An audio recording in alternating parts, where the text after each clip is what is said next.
They say that the wheel was invented in Iraq in 3500 BC. I would imagine it probably was invented earlier, and there's no record of it until about that time. But around that time, imagine not having a wheel. You walked everywhere. Perhaps at some point they realized they could ride camels and donkeys. Once they found out about the wheel, they could make wheeled carts to be pulled by oxen or donkeys. And then horses came along, become standard fare to ride horses, get along a little faster. And that's basically the way people transported themselves, by foot, by camel, by horse, some animal drawing a cart, for most of human history. Nothing much changed during that time.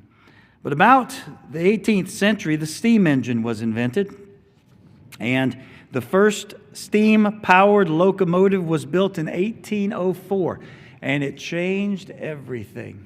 Steam power changed everything. With the development of the steam engine came the creation of steamships, which revolutionized travel across the ocean. You didn't have to rely on the wind anymore. You could have self-propelled boats, and you could pull large amounts of freight across railways. Going on into the 20th century, the first automobile was invented in 1885, just about 80 years later. And by the 1920s, cars became more affordable and accessible to many people. So from the 1920s on, we started having development of highway systems, and more people had cars, something we just take for granted. But again, in the history of mankind, that's only been the case for a very small sliver of time that we could get around in automobiles as we do today. Today we have freight trains. We have companies working on autonomous cars that drive themselves. There are companies working on flying taxis. Can you be like the Jetsons, except on Earth? It's really amazing where we've come in just a little sliver of time in human history. Think back, for most of human history, for thousands of years, people typically didn't travel more than 10 miles or more than a few miles from their home, just a very few miles. They would go to the local village, they would go to their garden, they would visit their neighbors, but they typically didn't have to go very far. Some, of course, would. Those who were soldiers, who were off fighting battles, those who were the mariners, they would travel further. But the typical average person, no more than a few miles ever their entire lifetime. By the year 1000 AD, just 1,000 years ago, people typically traveled maybe 10 to 20 miles from their home. I could ask today how many traveled more than 10 to 20 miles just to get here. And most hands would go up. Some of you traveled quite far just to get here. The average American travels 13,500 miles a year, according to the Department of Transportation. 13,500. That means if you were to get in a car and you could travel over the ocean to the other side of the world, the exact other side of the world, where somewhere maybe in Australia, you still wouldn't have driven as far as the average person drives in a year. Oh, how times have changed. In the 1970s, they sold about 112 million airline tickets. 112 million. Boy, people were really getting around in 1970. 112 million. Today, or as of, 2015, this is before the pandemic, 800 million airline tickets were sold. From 112 million to 800 million. Today, people travel as a matter of routine and course. You go on a vacation, you oftentimes hop a flight. We go, and we go. Let's go back to Daniel chapter 12, if you will. When Daniel wrote this prophecy in Daniel 12, people were getting around by walking. Donkey, horse-drawn, or ox-drawn carriages, things like that. Camel. In Daniel chapter 12, we'll just pick up in verse 1. It says, "At that time Michael shall stand up, the great prince who stands watch over the sons of your people. And there shall be a time of trouble." Now, this is talking about the time of the tribulation, at the very end before Christ comes back. "There shall be a time of trouble, such as never was since there was a nation." The greatest time of trouble that would have ever experienced, particularly for Israel. Jewish peoples, you might say, but Israelites. It says, "Even to that time, and at that time your people shall be delivered, every one found written in the book." Talking here about those who called to salvation. "And many of those who sleep in the dust of the earth shall awake, some to everlasting life and some to shame and everlasting contempt." Speaking of the resurrection. "Those who are wise shall shine like the brightness of the firmament, and those who turn many to righteousness like stars forever and ever." So speaking here about clearly the end time and the time of Christ's return and judgment. It says in verse 4, "But you, O Daniel, shut up the words and seal the book till the time of the end. Many shall run to and fro, and knowledge shall increase." Daniel wondered what some of these visions that he saw meant. What was it that he was seeing? I'm sure and that some of what Daniel saw, I mean, how would you imagine these prophecies being fulfilled? He wondered. He said the words were shut up, the book was sealed till the time of the end. He wouldn't have a sense of what everything that would happen. It would be a very different time. It says, "Till the time of the end, many shall run to and fro." We certainly see that today. We saw that in 1970, 1980s, 1990s. We see now the advent of self-driving cars, potentially personal flying machines. How long will God allow it to go? We are in a time, and again, it's just just a few generations where people have been able to travel in the way they are today, a small sliver of time. But what about this knowledge shall increase? Today I'd like to talk about that aspect of the prophecy because I think it's fascinating to consider where we are and what God revealed to Daniel. People shall run to and fro, but also knowledge shall increase. What does it mean? How much is knowledge increasing? And how long will it last before God steps in, before Christ returns? If you go back to 1 Corinthians chapter 8, 1 Corinthians chapter 8 talks about knowledge and principle here that we find very true in the world as knowledge increases. 1 Corinthians chapter 8, and reading in verse 1. Specifically talking here about the issue of meat offered to idols. 1 Corinthians 8, verse 1, "Now concerning things offered to idols, we know that we have all knowledge." You know, people know what their opinion is about it, but knowledge puffs up, love edifies. I want to focus on just that concept. Knowledge puffs up. We certainly see that in the world today. The more people learn, the less they need God. Mankind has come up with a theory to explain how we exist without the need for a creator God. The theory of evolution, it is quite amazing. The more scientists learn, the more they see complexity that is unexplainable.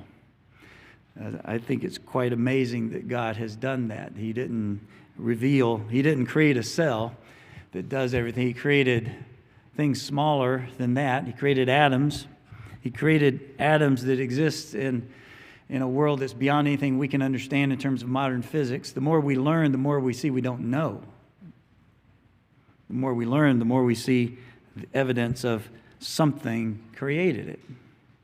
But we don't want to go there. I speak for mankind. We don't, as mankind, want to go there. We've been puffed up by our own knowledge and our own ability to learn.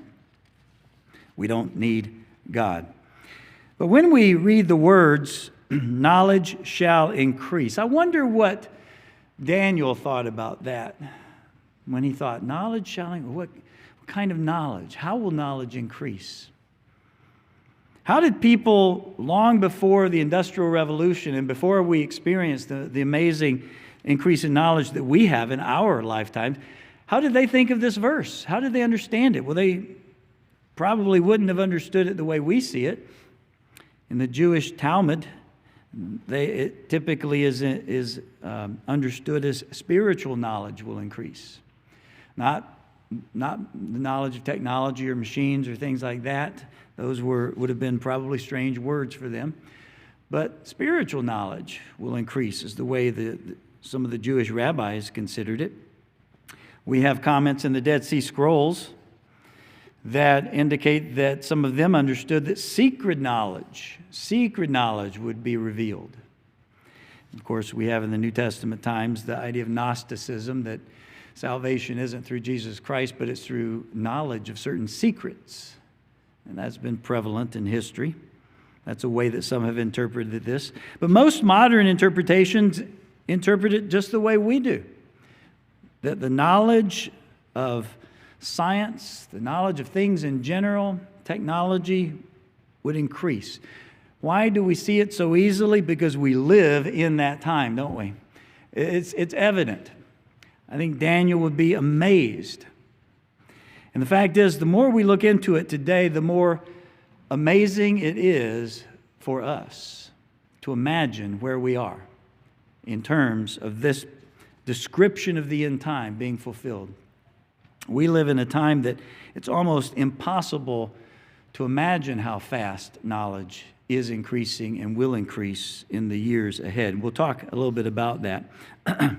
But first, let me talk about this concept, knowledge shall increase. There are those who understood this to be prophetic understanding. I think we would have to admit that prophetic understanding has increased since the time of Daniel. Think about it. Even Jesus Christ, when he spoke the Olivet prophecy, was explaining things that Daniel wouldn't have understood. He was giving more details about what Daniel wrote about. We get to the book of Revelation a little later, at the end of the first century. John is writing about revelations God revealed to him, or Jesus Christ revealed to him, about things that are going to happen at the time of the end. And he sees things in these visions that reveal even more details. And so we can understand things today because we have revelation, the words of Christ, to help explain the book of Daniel, things that Daniel would not have understood. So we do see a greater understanding of prophecy. Now, I believe that as we get closer to the time of the return of Christ, we may have even greater understanding of some of these things. Perhaps because we see them taking place. It's easy to understand the prophecy, knowledge shall increase, people shall run to and fro, because we live in an age where we see it with our own eyes. Perhaps the same thing happens as we see other prophecies being fulfilled, certain details about the beast power and things like that. In fact, you don't have to turn there, but Revelation 11 talks about the two witnesses. And Revelation wrote about the idea of the two witnesses dying and being in the streets, their bodies in the streets, and those of the peoples, tribes, and tongues and nations will see their bodies for 3.5 days. And we've thought, if you lived back long ago, you would have wondered how that's possible. Today, we can see the entire world being shown video of that live. No problem. They can see it on their cell phone. Now, how exactly that will be fulfilled, we'll see. But it's easy for us to contemplate that today, how that prophecy could be fulfilled, because we live in a time where it makes sense to us. It might not have so much to Daniel at that time. What about the knowledge not only of prophetic understanding, but spiritual understanding? Think about in the last few generations, even within God's church. There have long been those who kept Sabbath, part of God's church. The gates of hell never prevailed against God's church. His people continued from the very beginning. But God began to show us an understanding of the holy days. Back when Mr. Armstrong began keeping the days, he and his wife, he didn't quite understand the meaning, but he kept them, and with the keeping of them came the meaning, the understanding. And so we understand today more about God's plan for salvation for all of humanity. Because of the holy days. Beginning to keep them again. So in one sense, you could say, in that sense, spiritual understanding has increased. The more we do God's will and keep His commandments, the more we understand. We see that principle in the Bible. But what about the idea of general knowledge increasing? It wasn't just God's people who run to and fro. It's the world that runs to and fro. And the knowledge we see in the world that goes beyond just church understanding, prophetic understanding, the knowledge that we see in the world, the growth of knowledge is truly exponential and has been. Perhaps you've read of some of the writers or futurists that have described the pace of the modern increase of knowledge. There was one writer, Buckminster Fuller, who wrote a book in 1982 called The Critical Path. He suggested that in 1900, knowledge doubled approximately every 100 years. 1900. Every 100 years, knowledge doubled. By 1945, the rate had come down to every 25 years. And by the time he wrote in the 80s, he suggested it was about every year that knowledge doubled. And this is what he writes in his book. He wrote that he estimated that if we took all the knowledge that existed from mankind, all the knowledge that the man had accumulated up throughout history to the year 1 AD, so about the time of Christ, and we assigned that amount of information to be 1 unit, it probably took another 1,500 years, or until the 16th century, 1500s, for that amount of knowledge to double again. So all the knowledge that they had at the time of Christ, it took another 1,500 years to double again. The next doubling of knowledge from 2 to 4 units, or knowledge units as he puts it, took only 250 years, till about 750 CE or AD. By 1900, 150 years later, knowledge had doubled again to 8 units. So by that time, by 1900, they knew about 8 times as much as would have been known at the time of Christ. I'm not talking about spiritual knowledge, but just general knowledge. And the speed of that just gets faster. IBM, some time ago, had estimated that knowledge may be doubling every 12 hours.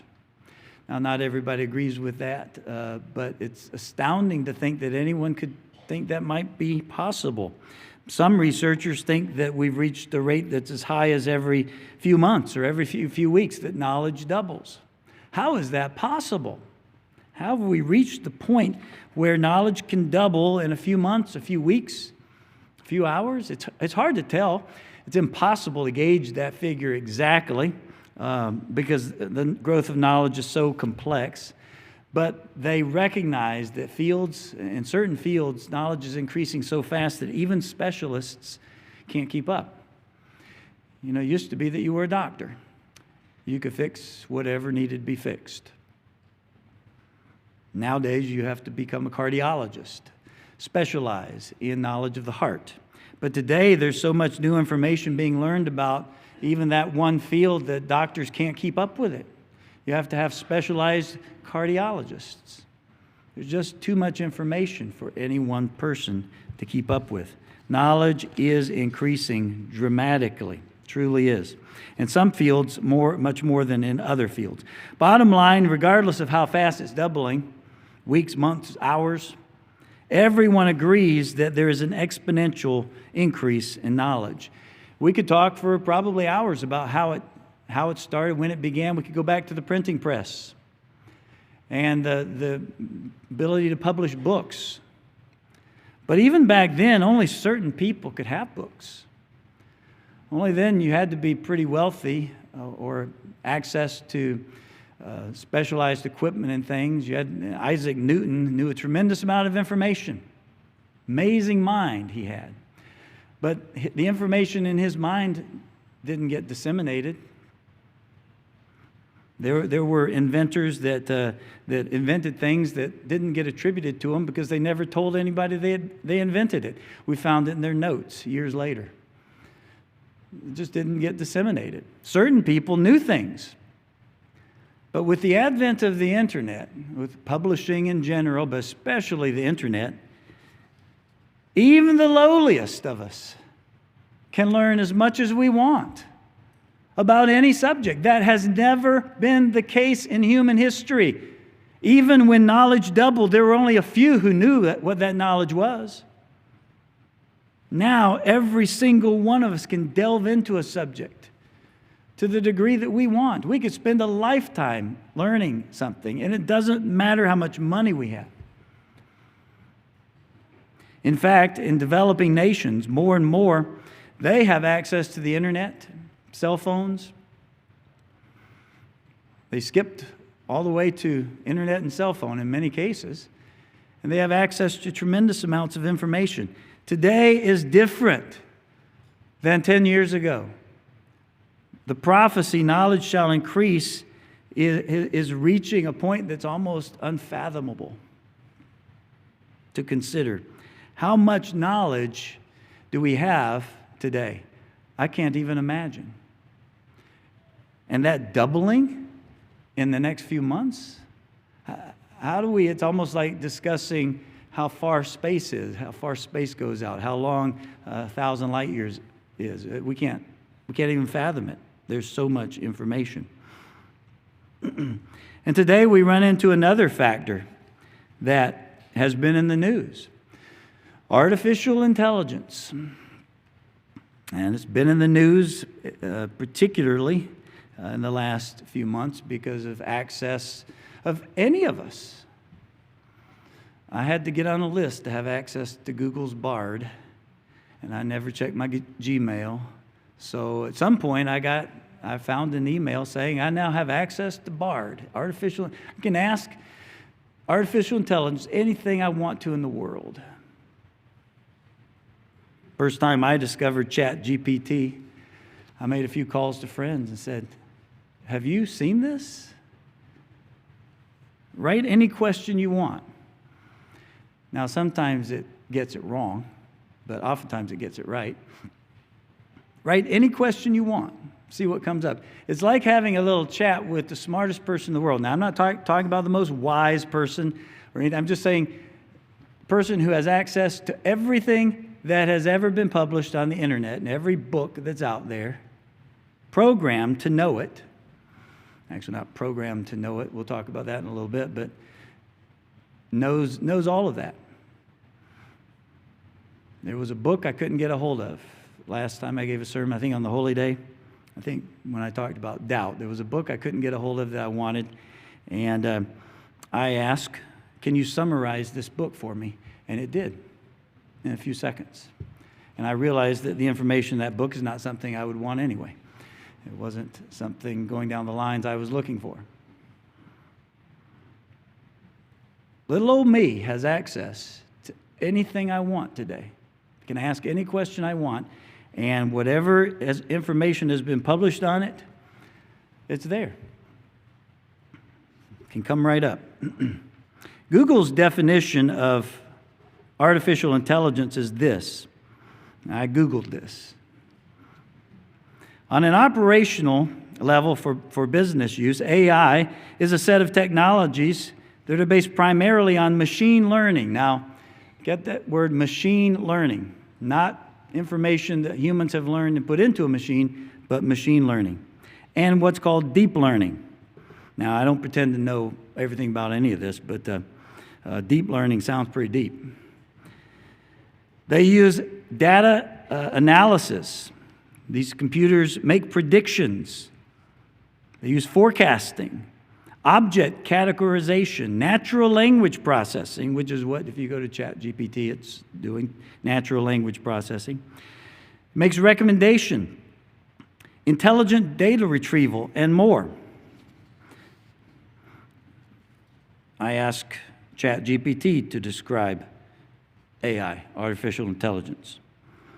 And it said this: modern AI systems are computer programs that can learn from data, make decisions or predictions based on that data. They are designed to mimic human intelligence. And I saw several interviews that is what they're designed to do, to mimic imagination, to mimic how we think. vast arrays of computer systems that take up massive buildings that have been trained and is being trained to think as much like a human as possible. Kind of scary. Kind of amazing, too. It says they're designed to mimic human intelligence, allowing them to perform tasks that typically require human intelligence. Some, such as recognizing images, understanding natural language, and making complex decisions. There are two types of artificial intelligence. One is supervised learning systems. Supervised learning systems are trained on labeled data sets where each data point is tagged with the correct answer, the correct outcome. Studies it, analyzes it. And they can learn to recognize patterns in data and use those patterns to make predictions about new data. I've seen this pattern before. If you put a new pattern in, this is probably what's going to happen. But then number two, the second type of artificial intelligence is unsupervised learning systems. These systems are trained on unlabeled data sets where the correct answers or outcomes are not provided. They learn to identify patterns, relationships in the data on their own without any human supervision. Quite an amazing feat. This is far from typing the times button, the to button, and the equals button, and it's programmed to give us a 4. These are machines that are learning to think themselves. They've been programmed to learn. They've been programmed to do things that their programmers don't understand how or why they're doing it. It's pretty amazing, really, when you think about it. AI has been used for some time. It's not new. It's relatively new, but it's been used for some time. You've been able to push the little microphone on your smartphone and talk into your phone. It's the AI that recognizes your voice and what words you're saying and can type it all in for you, and you don't have to type. I like that. I'm not a fast typer on the phone. When I put in the church hall on my Google Maps, it's AI that analyzes the route. I do know how to get here now, but it analyzes the route. It tells me the amount of time. I love that. It tells me where there's traffic backups. Unless the Iron Man thing's going on, then it totally messes up. But generally speaking, I can trust it. When it tells me I'm going to get there at a certain time, I typically do. That's artificial intelligence. We've been using it. When you scroll on your social media, what pops up, the ads pop up, the videos that pop up, it's artificial intelligence that's deciding what to present to you. We've been using it indirectly for several years. But now we can use it directly. It's an amazing thing. And that's why it's in the news, I think, so much, is because the general public has access to OpenAI's ChatGPT and Google's Bard, and you'll see now there are many other apps that are becoming available that specialize in certain things, whether it's writing a paper or analyzing financial data. Typically, these AI systems are trained on one particular type of system, finances, natural language recognition, or whatever. So what knowledge is on the horizon? Especially with the advent of computers that can think. And when I say think, I'm not suggesting that they are human or that they have the spirit in man. They do not. But in many ways, they can think hundreds of thousands of times faster than you or I in dealing with a problem. Where will that lead us? One thing, and this comes from AI. They told me this. AI told me this. I shouldn't say they, but the machine told me this. When I asked what technology is on the horizon because of artificial intelligence, it said gene editing. CRISPR, we've all heard of gene editing machine CRISPR, has made it possible to precisely edit genes, potentially allowing for the cure of genetic diseases or to eliminate them altogether. Now, will we get to a point in human history where God allows us to fix all diseases? I would have to say no, but boy, we're getting to the cusp of these problems being reasonably talked about. Now that wouldn't have been talked about seriously at some point. Second thing that came up was personalized medicine, precision medicines, paving the way for individual treatment plans based on a patient's genetic makeup, leading to a much more effective and personalized medical care. We go in, our genetic makeup is tested to see if certain things will or will not work. We get treatment based on who we are, not based on the 100,000 people that worked for most of them. Artificial organs. Researchers are making significant progress in developing artificial organs that can replace damaged, diseased organs such as the heart, the liver, the kidneys, or hips. Hips a lot less complicated than the heart or the liver or the kidneys, but they're making significant progress. How much faster will this progress go with machines that can think thousands of times faster than any human? I don't know. But it's a reasonable question now. Immunotherapy, new treatments that harness the power of the immune system to fight cancer, are showing great promise and expected to revolutionize cancer treatment in the near future. Now, I think if you're anything like me, you've seen news stories about how we're on the cusp of creating a fix for whatever. You name it. Alzheimer's. It's been in the news recently. They've cured it in mice already, based on what I read, article I read. Things are happening. Knowledge is increasing at an astounding pace with the advent of computer systems that can analyze the data. Even the fifth point that came out here is anti-aging. We all kind of like this one, probably. Researchers are working to develop therapies that can slow down or reverse the aging process, potentially increasing human lifespan or improving the quality of life in old age. Wow. That is quite amazing. Let's go back to Genesis chapter 11, if you will. We are on the cusp of amazing things, amazing knowledge. Genesis chapter 11, Tower of Babel. God saw that humans had reached a point. He didn't want to see their technology continuing to grow at the pace that it was. Genesis 11, just picking right up in the story of the Tower of Babel. It says in verse 6, and the Lord said, "Indeed, the people are one. They are all of one language. And this is what they this is what they begin to do. Nothing that they propose to do will be withheld from them."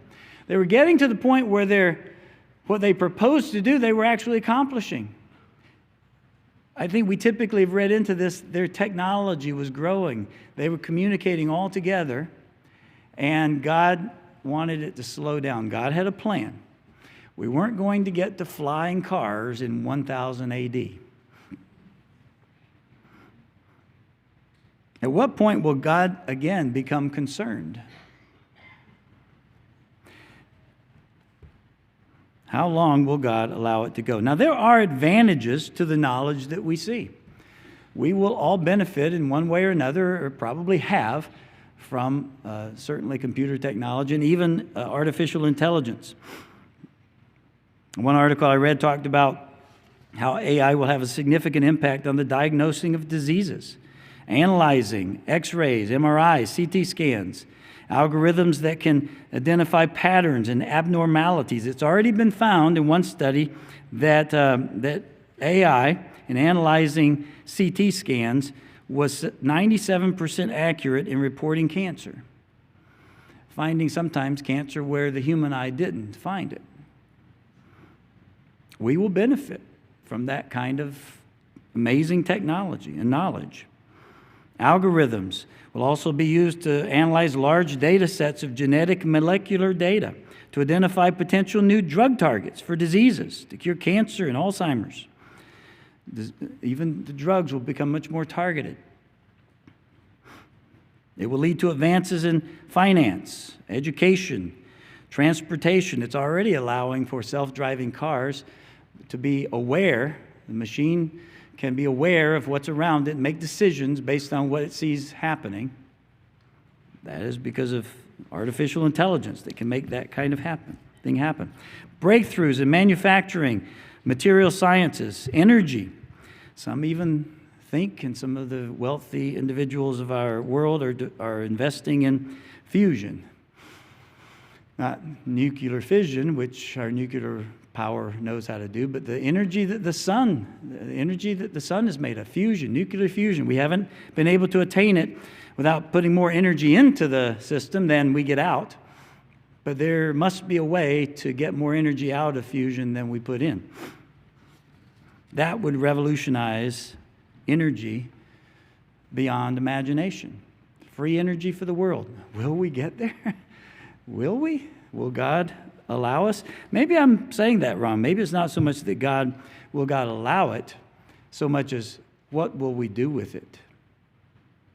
That ends up not only helping, but harming ourselves. What will we do with it? Some of the most amazing technological advancements have been done in the name of war. In fact, much of what we learned early on about the human body was because people had limbs blown off, bullets in the gut. Doctors could look in there and learn about what's in there. It's amazing irony that war actually brought so much knowledge of the human body because of what doctors were able to do. They were not allowed by ethics, by the church, by governments to dissect human bodies. So they dissected dogs and sheep, thinking we were just like them, and made their medical analysis based on that. We've come a long way since then. But what are the dangers, even of the technology we see today? One is the lack of understanding and control of artificial intelligence. We'll talk a little bit more about that in a moment. Cyber attacks, when computers can make their own decisions and be instructed to make a cyber attack, they can do it much more efficiently than a human hacker. And because so much is connected to the internet, some of you probably have a refrigerator and a washing machine and dryer that's connected to the internet. And we certainly hope our refrigerators don't get hacked. Autonomous weapons systems, the ability to automate the decisions that are made during wartime. Humans aren't even involved. Computers make those decisions based on analyzing what's going on. The increasing mankind's capacity to fight wars. Some of you have already mentioned to me seeing videos of robotic soldiers that are amazing. We've probably all seen videos of these robots that can run, lift things, do backflips. How does that happen? Artificial intelligence. Proverbs chapter 22 and verse 3 says, "A prudent man foresees evil and hides himself, but a simple pass on and are punished." Prudent man foresees evil and hides himself. There are those who are warning about the potential of artificial intelligence. And not necessarily what we see today and have access to today, but the systems that are being worked on behind the scenes that haven't been released to the public. Other models of them that are much more sophisticated than what we may be impressed with and know about today. Some experts are warning that it could pose an existential threat to humanity, bring the end of civilization. What are potential ways this could happen? Developing new forms of biological and chemical weapons. It won't be very difficult for artificial intelligence to identify new weapons, new biological weapons. They would have the capacity of creating new pandemics, the capacity to design and synthesize new viruses and bacteria that the human body just can't fight against. There are bad actors. No matter what government regulations are put in place, there are bad actors who will use this intelligence for bad purposes, to gain advantage over others, to win wars. Autonomous weapon systems could be used to target and kill human beings without any human being involved in the decision. it just makes the decision, like a self-driving car would make a turn. The weapons go against another army or another nation.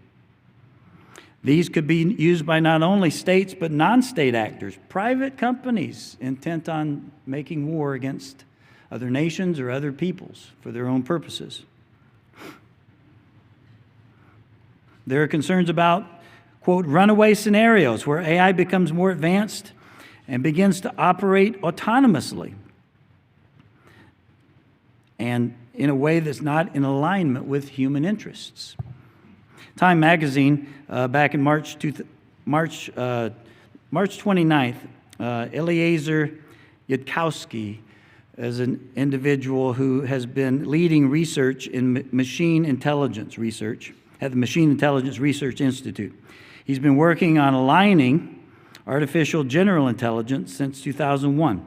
That means, my understanding of aligning is aligning the machine's actions with our interests as humans. It's my understanding of that.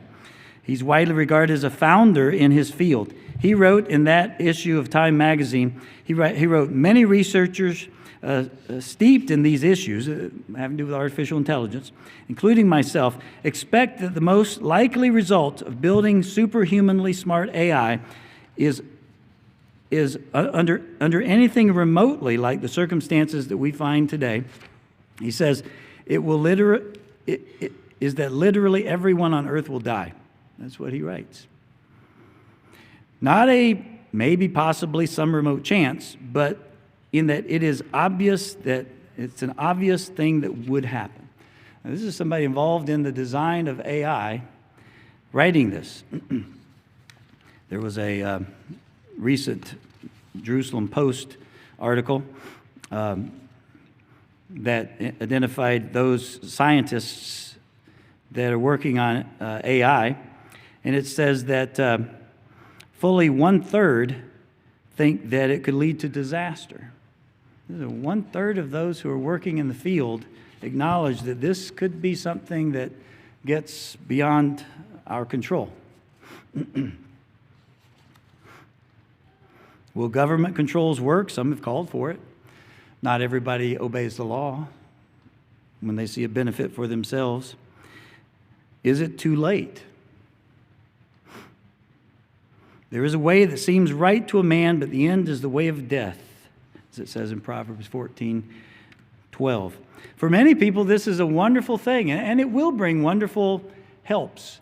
But everything wonderful that has been created has been used for bad purposes, hasn't it? If you haven't learned much about artificial intelligence, back, I think 2 weeks ago, there was a 60 Minutes episode, and it's entitled The Artificial Intelligence Revolution. You can Google it. It'll come up on YouTube. It's about maybe 30, 40 minutes, but the gentleman interviews the CEO of Google, takes a tour of some of these facilities, and it's just astounding what is currently happening. They don't know, for example, what they call the black box. They don't know how the computer is doing what it's doing. The programmers don't understand. For example, it somehow learned the entire language of Bangladesh without being programmed to do so. It just suddenly knew the language. People aren't telling these computers what to do. They're doing it. We have computers programming other computers. Where does that lead? I mean, boggles my mind to even say it. But that's what's happening. Talk about in that segment, mapping out a single protein would take a human maybe, 1,000 years, I think. It may have been much more than that. AI did it very quickly, matter of minutes, hours. It's now mapped out every protein known to exist. What will that lead to? And this is only modern iterations of AI that will be nothing compared to what exists 5 years from now. Brethren, I say this not to startle anyone, but it is sobering where we are in human history. And that you and I now have access to that kind of computing power. Now, the experts and those behind the scenes have access to much higher computing power. You'll see in that segment little tiny robots about that high learning to play soccer. They weren't programmed to play soccer. They learned to play soccer by watching videos. And they do pretty good. They've discovered new strategies that they didn't learn from the videos. Machines are learning, and it's quite an amazing thing. To go back to Matthew chapter 24, Matthew chapter 24, verse 21 will bring this to a close. The Olivet prophecy, speaking of the end time, Christ here talks about great tribulation that will come, similar to what Daniel mentioned at the beginning of as we read in the beginning of the sermon. Matthew chapter 24, verse 24. There shall be great tribulation, such as not been seen since the beginning of the world until this time. No, nor ever shall be. Unless those days were shortened, no flesh would be saved. But for the elect's sake, those days will be shortened. You know, we used to think nuclear weapons was the only thing that could really accomplish this. When many of you were younger, you went through drills of the United States being attacked, and you would hide under your desk at school because of the war, the Cold War. We've known that nuclear weapons can destroy the world many times over. But now we have a new threat that potentially could create viruses, bacteria, weapon systems that wasn't even on the horizon back then. We have computers that can do these things and assist in doing them. It is certainly sobering times in which we live.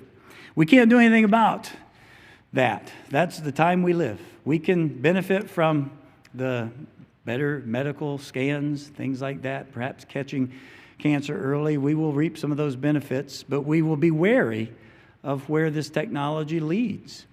But I can't help asking the question, how long will God allow it to go? We are definitely in a world that Daniel spoke about. Knowledge shall increase. God may let it go, and it does seem, according to Matthew chapter 24 here, that he lets it go to the point that we will destroy ourselves.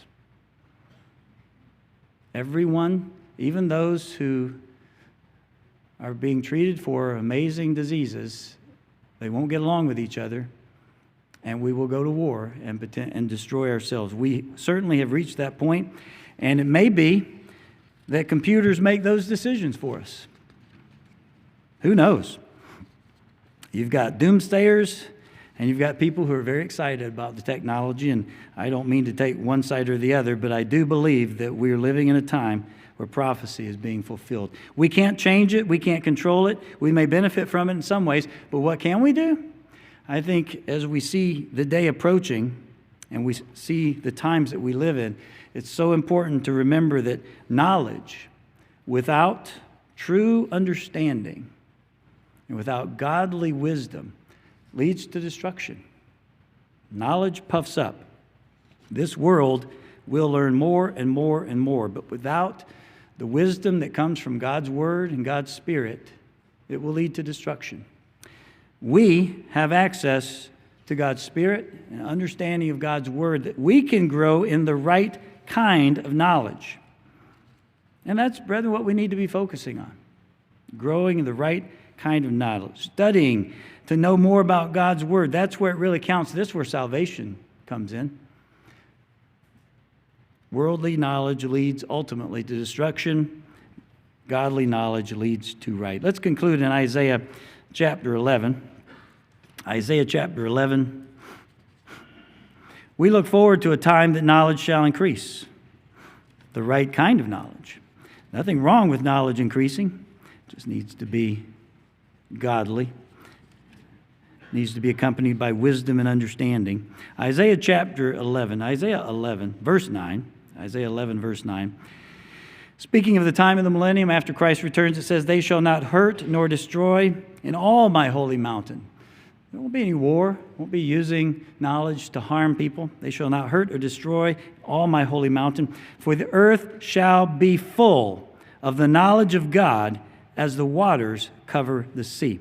There is a time coming where knowledge is going to be amazingly available.